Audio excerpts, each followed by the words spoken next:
Shalom Bapak Ibu sekalian, kembali lagi ketemu dengan saya di acara Rema Pagi pada hari ini. Nah, topik kita kali ini adalah replace atau digantikan posisinya. Nah, Bapak Ibu sekalian, setidaknya di dalam Alkitab kita mendengar dua kisah yang paling sering kita dengar tentang orang-orang yang digantikan posisinya oleh Tuhan. Nah, yang pertama adalah kita pernah mendengar kisah tentang Saul dan Daud. Ya, Saul ini digantikan posisinya oleh Daud, oleh Tuhan. Nah, Bapak Ibu sekalian, Saul adalah orang yang diurapi Tuhan menjadi raja bagi bangsa Israel untuk yang pertama kalinya. Karena bangsa Israel meminta kepada Tuhan melalui nabinya Samuel untuk mereka diberikan raja sama seperti bangsa-bangsa yang lain. Ingat Bapak Ibu sekalian, kesalahan orang Kristen adalah ketika kita ingin jadi seperti dunia, maka kehancuran itu dimulai dalam kehidupan kita. Dan betul ketika Saul diangkat jadi raja, Tuhan memberikan peraturan-peraturan kepada Samuel untuk disampaikan kepada bangsa Israel bahwa mereka harus membayar upeti dan lain sebagainya, mereka harus tunduk pada raja dan sebagainya. Dan itu terjadi gitu. Ya, bangsa Israel mengikatkan dirinya kepada manusia. Padahal selama ini mereka dipimpin oleh Roh Allah. Ketika mereka berperang, mereka menang, berperang, mereka menang karena memang dipimpin oleh Roh Allah. Jadi pola kepemimpinan bangsa Israel harusnya menjadi pola kepemimpinan gereja saat ini. Ketika setiap orang dipimpin oleh kehadiran Roh Allah itu sendiri.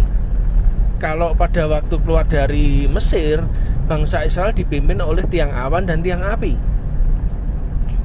Dan ketika bangsa Israel itu masuk pada tanah perjanjian dan mereka menjadi sebuah bangsa dan dipimpin oleh hakim-hakim dan raja-raja, dalam artian nabi-nabi, mereka dipimpin oleh Tuhan juga melalui tabut Allah. Ketika tabut itu bergerak, mereka juga bergerak gitu.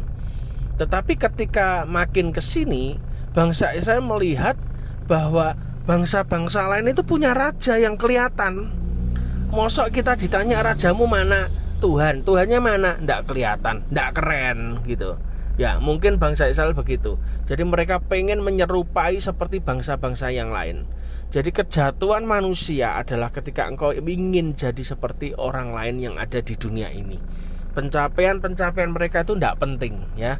Jadi Bapak Ibu sekalian, kalau tetanggamu beli motor, kamu tidak usah iri pengen beli motor padahal kamu sudah punya motor.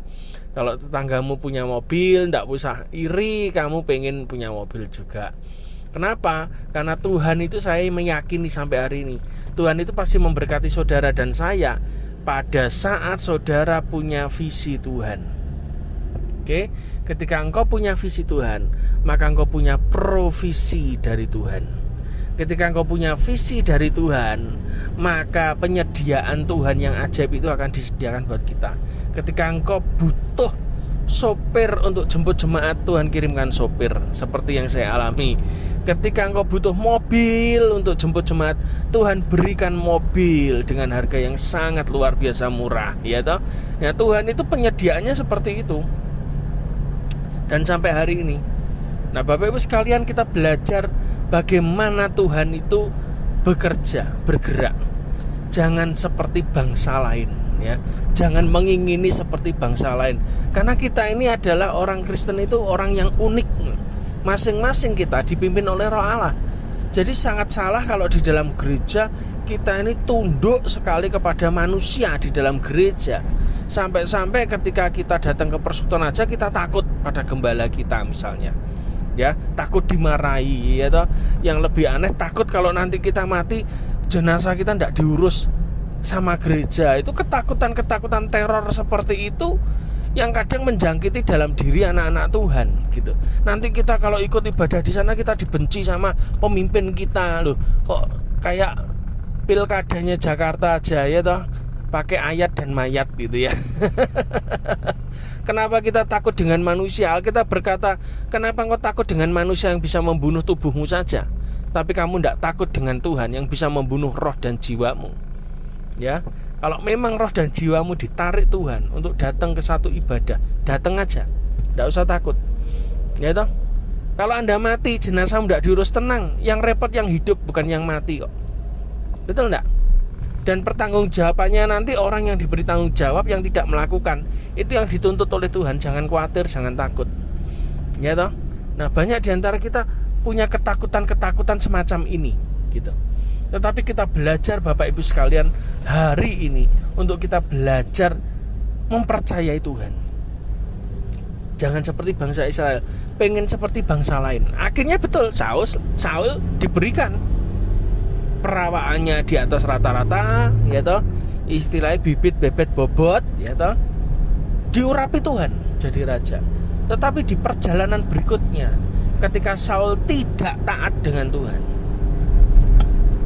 berkali-kali, maka roh Tuhan itu diambil dari Saul, undur dari Saul, dan pindahnya ke siapa? Daud, orang yang tahu hatinya Tuhan. Sangat penting untuk kita tahu hatinya Tuhan daripada kita punya pengetahuan tentang Tuhan.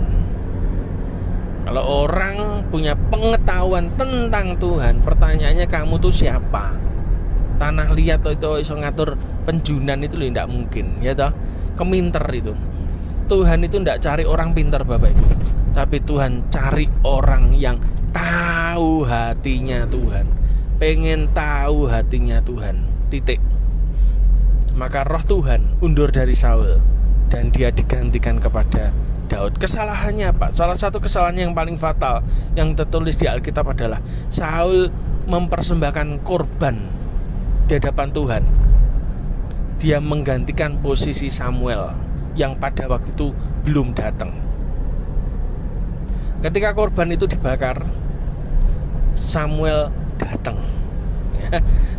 Saul ini mengambil posisinya Samuel. Dengarkan baik-baik.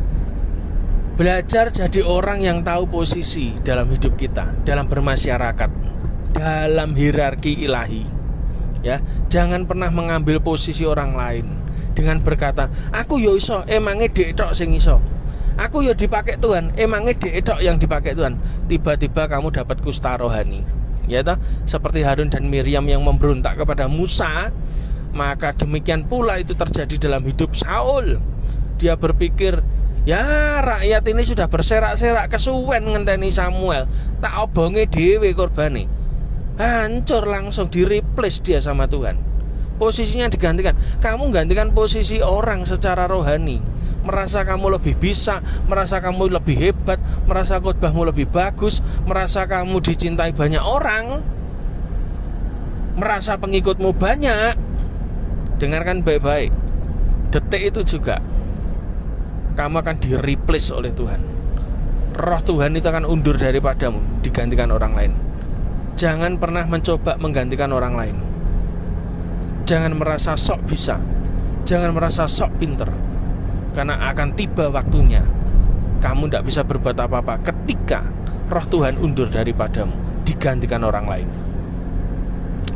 Kisah kedua yang sangat fenomenal adalah pergantian dari Ratu Wasti kepada Ratu Ester. Ini lebih simpel lagi masalahnya. Ketika Raja Ahasiweros mengadakan pesta besar-besaran, mengundang seluruh pembesar-pembesar untuk datang, Raja Ahasiweros ingin menunjukkan kepada pembesar-pembesar itu ratunya. Tetapi Alkitab berkata dengan jelas, maka Ratu Wasti menolak undangan raja. Ya, di tempat kita ini ada yang mengatakan bahwa menu firman yang disampaikan di Persekutuan Banjarjeg itu adalah menu raja. Kenapa? Karena chefnya itu dari luar negeri. Nabi-nabi dari luar negeri itu tiba-tiba diperintah Tuhan untuk datang ke Caruban untuk memberi makan kita semua. Kita ini siapa sih? Orang biasa. Kita tidak pegang jabatan penting, gitu. Kalaupun kita pendeta, pendetanya tidak pendeta besar, itu pendeta kecil. Jemaat cuman saiprit-iprit, ya toh? Betul toh? Diakui atau tidak, maksimal jemaat kita pengen 40 paling besar. Kita bukan mega church, ya toh? Tapi Bapak Ibu sekalian, Tuhan itu bikin pesta di Banjarjeg. Dengan cara apa? Didatangkan chefnya, bukan orang sembarangan, bukan hamba Tuhan sembarangan, tapi dari luar negeri, menyampaikan pesan nubuatan langsung kepada kita semua. Artinya apa?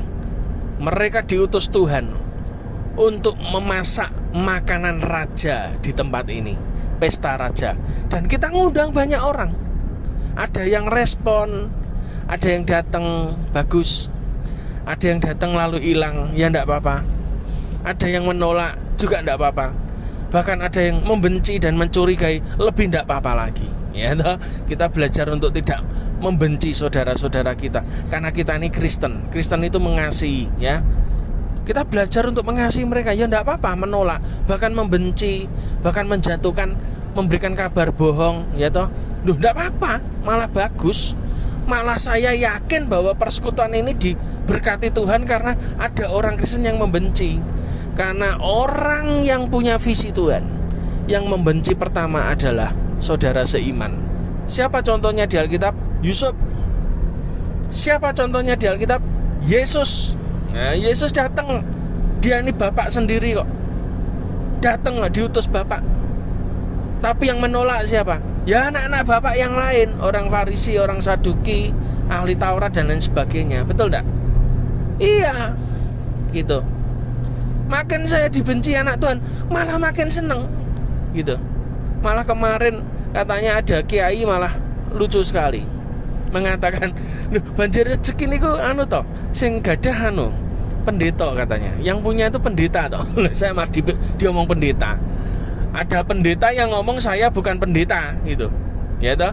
Tapi malah Tuhan itu pakai orang-orang di luar anak Tuhan mengatakan saya ini pendeta loh, kan lucu juga.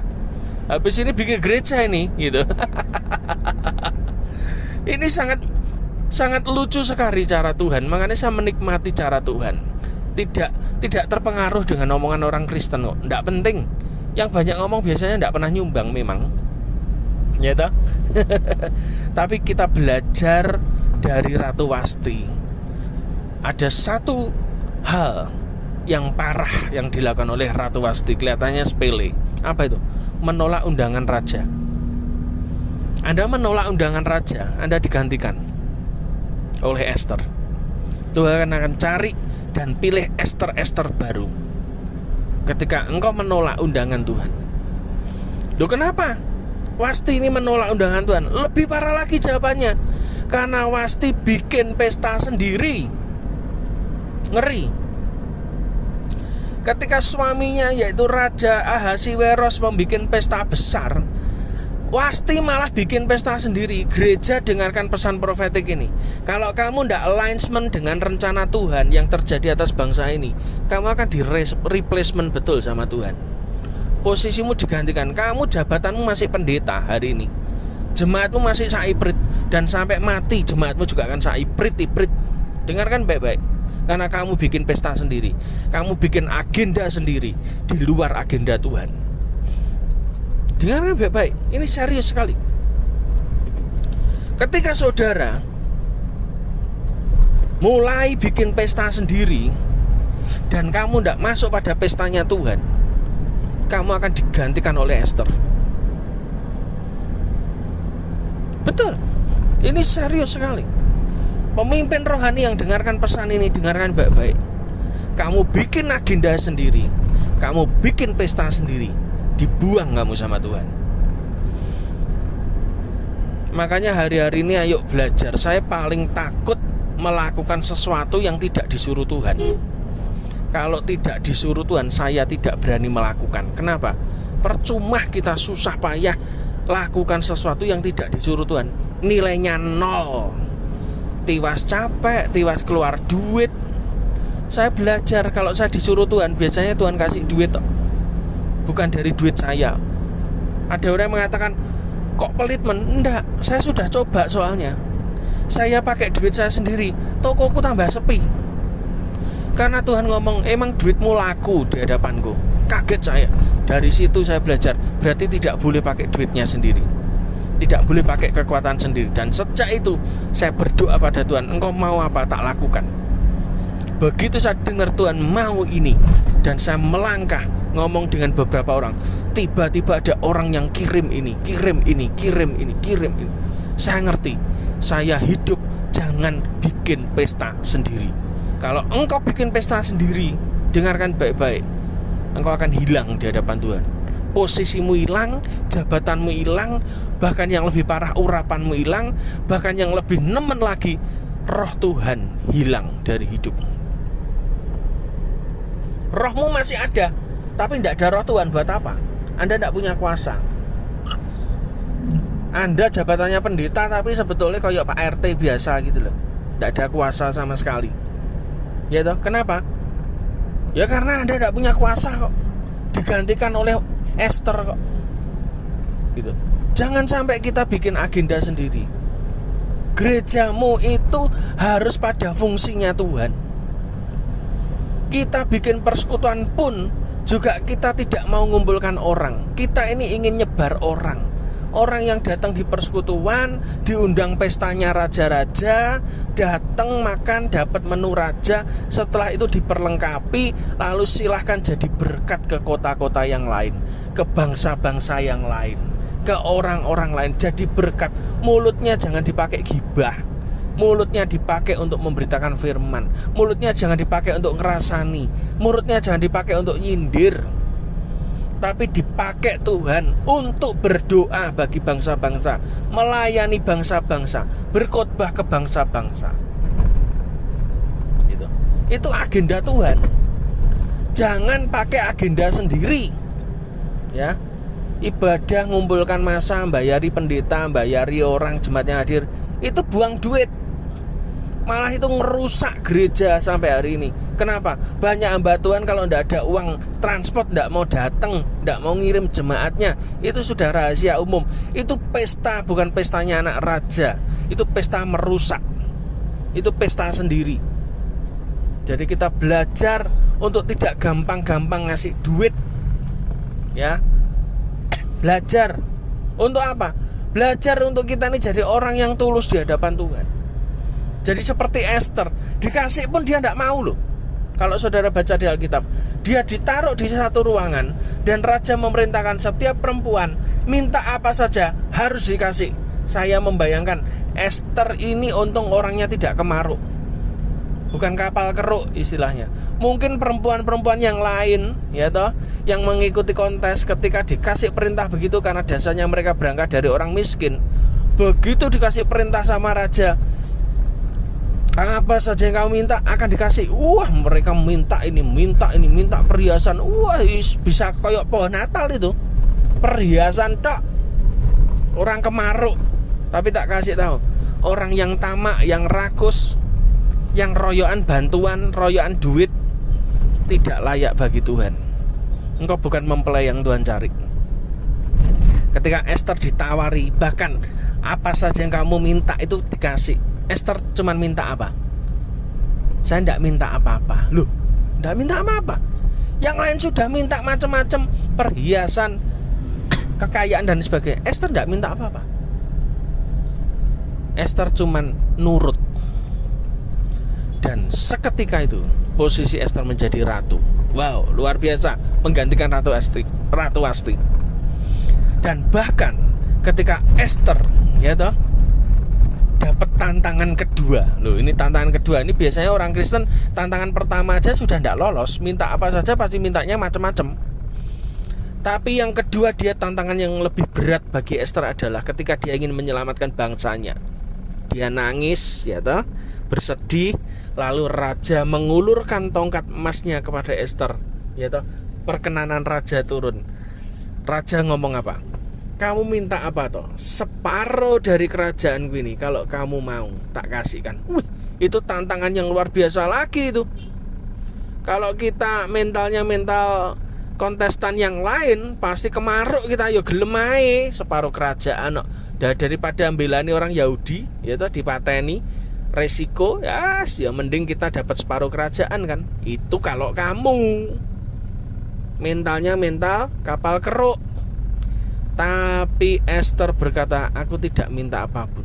Wah, itu menyentuh hati raja. Raja tuh makin ngejar Esther. Kamu pengen apa? Pengen. Sampai akhirnya the end of the story of Esther. Maka orang Yahudi diselamatkan dari genocide, dari pembunuhan massal. Karena apa? Karena personality, kepribadian Esther ini yang tidak gampang tersirap oleh harta dunia. Jadi kalau ada berkat itu ngambil seperlunya. Tanya Tuhan, ini berkatnya untuk aku atau tidak? Disalurkan atau tidak? Kalau saya sudah jelas orang berkati saya, mesti tak salurkan. Orang nyumbang sabun, sabun tak bagikan. Orang nyumbang piring, piring tak bagikan. Orang nyumbang minyak, minyak tak bagikan. Beras ya tak kayak nih untuk makan gratis. Kenapa? Karena saya tahu itu bukan untuk saya. Bukan untuk saya. Ada yang nyumbang PK untuk pembicara, tak kayak no PK semua. Kenapa? Karena saya cuma jadi saluran. Kalau itu nanti saya kurangi, berkatku seret, Bapak Ibu. Pasti. Banyak orang hamba Tuhan dipercaya duit, ya toh, diberkati, dipercaya untuk menyalurkan, tidak disalurkan. Ya pelayanannya macet, pekerjaannya macet, gerejanya macet, semuanya macet. Kenapa? Untuk dirinya sendiri. Orang Jawa bilang geleman. Jadi belajar jangan sampai posisi kita digantikan orang lain. Belajar setia, ya. Pelayanan apapun, doa, jangan lihat orang lain. Orang lain melok, kita baru melok. Tak kasih tahu ya, Tuhan itu pakai orang yang pertama. Tidak pernah Tuhan pakai orang yang kedua, ketiga, keempat. Apalagi yang ikut-ikutan, tidak dipakai Tuhan. Dia pakai orang yang pertama, membawa apinya. Yang lain boleh ngikut. Ya toh? Sekarang saudara mau jadi orang yang pertama ataukah jadi orang yang mentalnya enten-entenan, ya toh? Tunggu yang lain sih. Kalau yang lain berangkat, saya berangkat. Kalau ini tidak berangkat, saya tidak berangkat. Oh ya wis, mentalmu koyo ngono. Jangan harap kamu berkatnya berlimpah-limpah. Berkatmu yo sakmono tok. Tidak akan beranjak kemana-mana. Tapi belajar jadi seperti